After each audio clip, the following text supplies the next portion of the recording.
So I wanted to do a short video to go over critical thinking question 11 in class activity 20B, and this is about halo or halogenated benzenes and how, though they are electron withdrawing groups, they are ortho-para directors.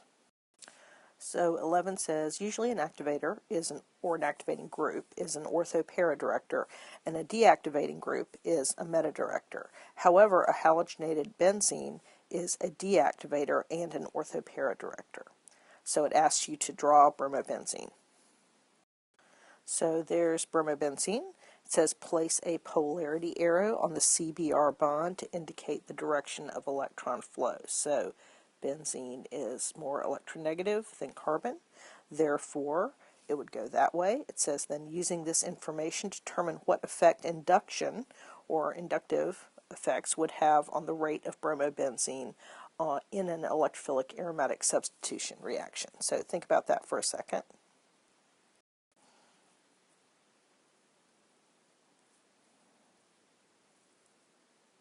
Okay, so now that you've thought about that,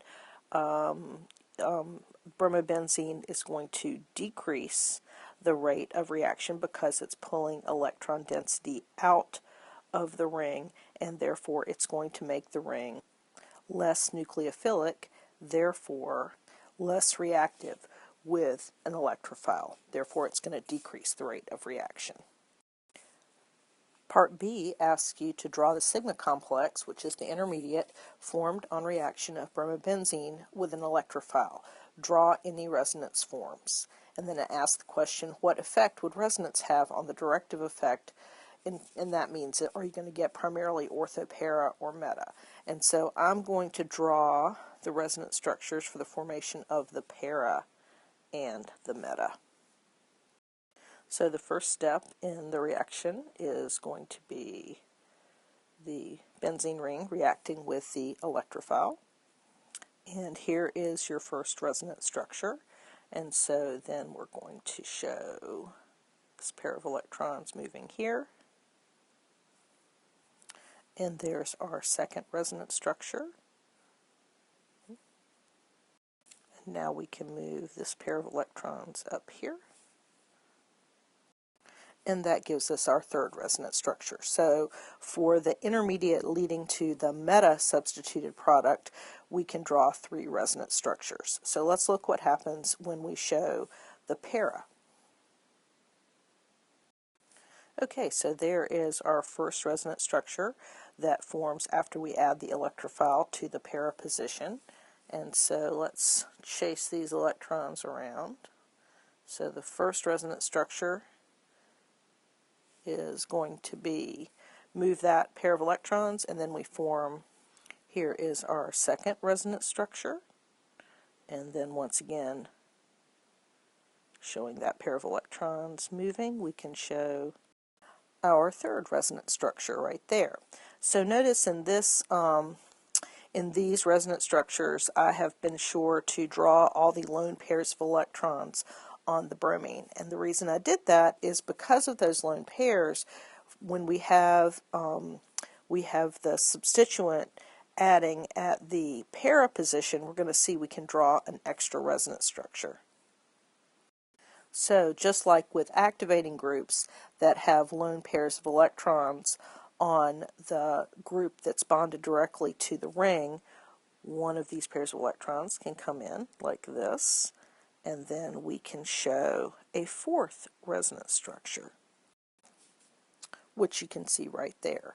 And so that means that the para and also the ortho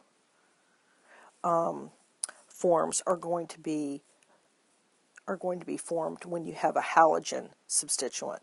So halogens are sort of on that balancing line. They're deactivating because they are electronegative and they are electron withdrawing groups, but they're ortho-para directing because here you can see that when you form the intermediate for either the para or the ortho, that is more resonance stabilized than the meta intermediate. Okay, and just to finish this out, let's look at the whole mechanism and the reaction coordinate diagram.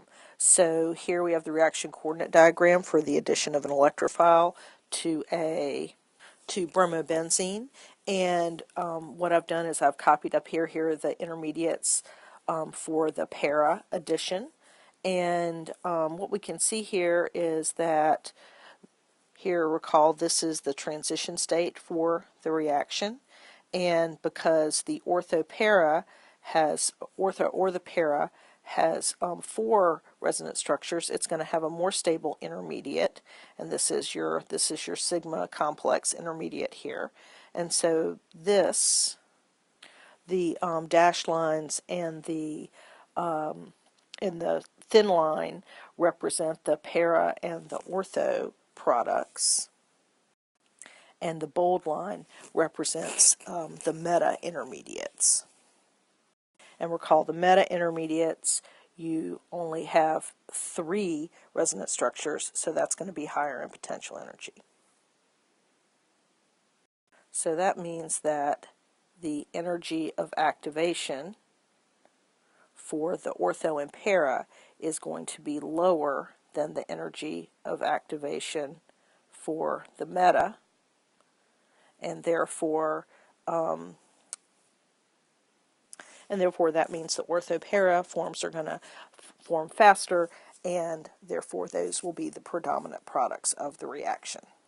Okay, just to finish all this out, we're going to go ahead and draw the product. The reaction coordinate diagram here is just for step 1, but if we add in a base of some sort, what that's going to do is that's going to remove this hydrogen, boom, and then that's going to give you your para-substituted product, and of course you've got the base, and it's pulled off that hydrogen as well. Okay, and so that's the formation of the product. Recall that step 1 is the rate-limiting step of the reaction, and just to draw in the second step here, you're still going to have an activation energy for this second step of the reaction, but remember the rate of this reaction doesn't matter because it comes after the rate limiting step, and the products that are formed, which would be right here, are going to have about the same energy as the potential energy as the starting material.